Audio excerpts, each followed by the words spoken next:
بسم اللہ الرحمن الرحیم۔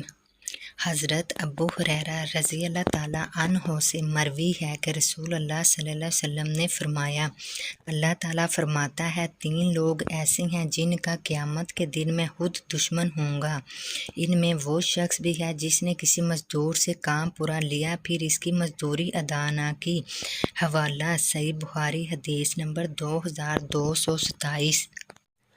حضرت عبداللہ بن عمر رضی اللہ تعالیٰ عنہما سے مروی ہے، رسول اللہ صلی اللہ علیہ وسلم نے فرمایا، قیامت کے دن عہد شکنی کرنے والے کے لیے ایک جھنڈا نصب کیا جائے گا اور کہا جائے گا کہ یہ فلاں شخص کی عہد شکنی ہے۔ ہر عہد توڑنے والے کو اس کی عہد شکنی کے مطابق پہچانا جائے گا۔ حوالہ صحیح مسلم حدیث نمبر 1735۔ حضرت ابو ہریرہ رضی اللہ تعالیٰ عنہ سے مروی ہے کہ رسول اللہ صلی اللہ علیہ وسلم نے فرمایا، جس نے تمہارے پاس امانت رکھی اس کی امانت اسے واپس کرو، اور جس نے تمہارے ساتھ خیانت کی ہے تم اس کے ساتھ خیانت نہ کرو۔ حوالہ جامع ترمذی حدیث نمبر 1264۔ حضرت ابو سعید خدری رضی اللہ تعالیٰ عنہ سے مروی ہے کہ رسول اللہ صلی اللہ علیہ وسلم نے فرمایا، سچا اور امانت دار تاجر قیامت کے دن انبیاء، صادقین اور شہداء کے ساتھ ہوگا۔ حوالہ جامع ترمذی حدیث نمبر 1209۔ حضرت عبداللہ بن عمر رضی اللہ تعالیٰ عنہما سے مروی ہے کہ رسول اللہ صلی اللہ علیہ وسلم نے فرمایا، تاجر قیامت کے دن فاجر اٹھائے جائیں گے سوائے اس تاجر کے جو اللہ سے ڈرے، نیکی کرے اور سچ بولے۔ حوالہ جامع ترمذی حدیث نمبر 1210۔ حضرت رافع بن خدیج رضی اللہ تعالیٰ عنہ سے مروی ہے کہ رسول اللہ صلی اللہ علیہ وسلم سے پوچھا گیا، کون سی کمائی سب سے پاکیزہ ہے؟ آپ صلی اللہ علیہ وسلم نے فرمایا، آدمی کا اپنے ہاتھ سے کام کرنا اور ہر وہ تجارت جس میں دھوکہ اور خیانت نہ ہو۔ حوالہ جامع ترمذی حدیث نمبر 846۔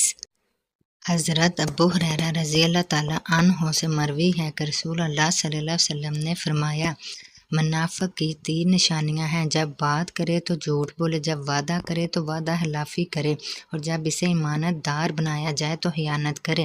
حوالہ صحیح مسلم حدیث نمبر 59۔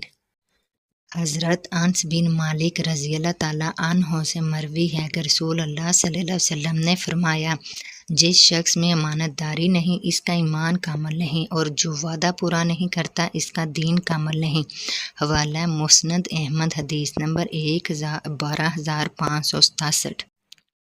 حضرت ابو ذر رضی اللہ تعالیٰ عنہ سے مروی ہے کہ رسول اللہ صلی اللہ علیہ وسلم نے فرمایا، اللہ تعالیٰ نے امانت کو لوگوں کے دلوں کی جڑوں میں اتارا ہے، پھر قرآن نازل ہوا، لوگوں نے قرآن و سنت سے اس امانت کو پہچانا۔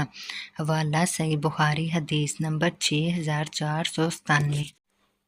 حضرت حذیفہ رضی اللہ تعالیٰ عنہ سے مروی ہے کہ رسول اللہ صلی اللہ علیہ وسلم نے فرمایا، امانت لوگوں کے دلوں میں اتاری گئی، پھر انہوں نے اسے قرآن و سنت سے سیکھا، پھر ایک وقت آئے گا کہ امانت اٹھا لی جائے گی اور لوگ امانت ادا کرنے والے بہت کم رہ جائیں گے۔ حوالہ صحیح بخاری حدیث نمبر 7086۔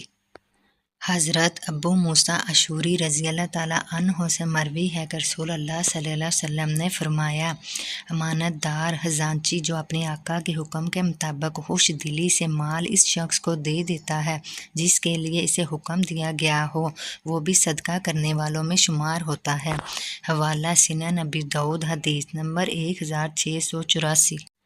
حضرت عبداللہ بن مسعود رضی اللہ تعالیٰ عنہ سے مروی ہے کہ رسول اللہ صلی اللہ علیہ وسلم نے فرمایا، سچائی کو لازم پکڑو کیونکہ سچائی نیکی کی طرف لے جاتی ہے اور نیکی جنت کی طرف لے جاتی ہے۔ انسان سچ بولتا رہتا ہے یہاں تک کہ اللہ کے ہاں سچا لکھ دیا جاتا ہے۔ حوالہ صحیح مسلم حدیث نمبر 2607۔ حضرت موکل بن یسار رضی اللہ تعالیٰ عنہ سے مروی ہے کہ رسول اللہ صلی اللہ علیہ وسلم نے فرمایا، جس شخص کو اللہ تعالیٰ ریا کا نگہبان بنائے پھر وہ اس حال میں مرے کہ اپنی ریا کے ساتھ خیانت کرنے والا ہو تو اللہ تعالیٰ اس پر جنت حرام فرما دیتا ہے۔ حوالہ صحیح بخاری حدیث نمبر 7150۔ حضرت عبداللہ بن عمر رضی اللہ تعالیٰ عنہما سے مروی ہے کہ رسول اللہ صلی اللہ علیہ وسلم نے فرمایا، تم میں سے ہر شخص نگہبان ہے اور ہر شخص سے اس کی رعایت کے بارے میں پوچھا جائے گا۔ حکمران اپنی رعایا کا نگہبان ہے اور آدمی اپنے گھر والوں کا نگہبان ہے، اور اس سے ان کے بارے میں سوال ہوگا۔ حوالہ صحیح بخاری، حدیث نمبر 7138۔ حضرت ابو ذر رضی اللہ تعالیٰ عنہ سے مروی ہے کہ رسول اللہ صلی اللہ علیہ وسلم نے فرمایا، اے ابو ذر، تم کمزور ہو اور یہ ذمہ داری ایک امانت ہے، اور قیامت کے دن یہ رسوائی اور ندامت کا سبب بنے گی، سو جو اسے حق کے ساتھ لے اور اس کا حق ادا کرے وہ اس سے بچ گیا۔ حوالہ صحیح مسلم، حدیث نمبر 1825۔ حضرت ابو ہریرہ رضی اللہ تعالیٰ عنہ سے مروی ہے کہ رسول اللہ صلی اللہ علیہ وسلم نے فرمایا، جب امانت ضائع کر دی جائے تو قیامت کا انتظار کرو۔ پوچھا گیا، امانت کیسے ضائع ہو گئی؟ آپ صلی اللہ علیہ وسلم نے فرمایا، جب معاملات نااہل لوگوں کے سپرد کر دیے جائیں۔ حوالہ صحیح بخاری، حدیث نمبر 6496۔ حضرت ابو ہریرہ رضی اللہ تعالیٰ عنہ سے مروی ہے کہ رسول اللہ صلی اللہ علیہ وسلم نے فرمایا، مومن وہ ہے جس سے لوگ اپنی جان و مال کے بارے میں بے خوف رہیں، اور مسلمان وہ ہے جس کی زبان اور ہاتھ سے دوسرے مسلمان محفوظ رہیں۔ حوالہ جامع ترمذی، حدیث نمبر 2627۔ ان تمام احادیث مبارکہ سے ہمیں یہ سبق ملتا ہے کہ امانت داری، سچائی اور وعدہ پورا کرنا ایک مومن کی اہم صفات ہیں۔ ہمیں دوسروں کی امانتیں پوری دیانتداری سے واپس کرنی چاہیے، کسی کے راز کو امانت سمجھ کر محفوظ رکھنا چاہیے، تجارت و معاملات میں دھوکے اور خیانت سے بچنا چاہیے۔ اللہ تعالی ہمیں سچی امانت داری اختیار کرنے اور ہر معاملے میں دیانت و انصاف سے کام لینے کی توفیق عطا فرمائے، آمین۔ پیارے دوستو، اگر آپ کو میری ویڈیو اچھی لگے تو لائک کریں، شیئر کریں، سبسکرائب کریں۔ شکریہ۔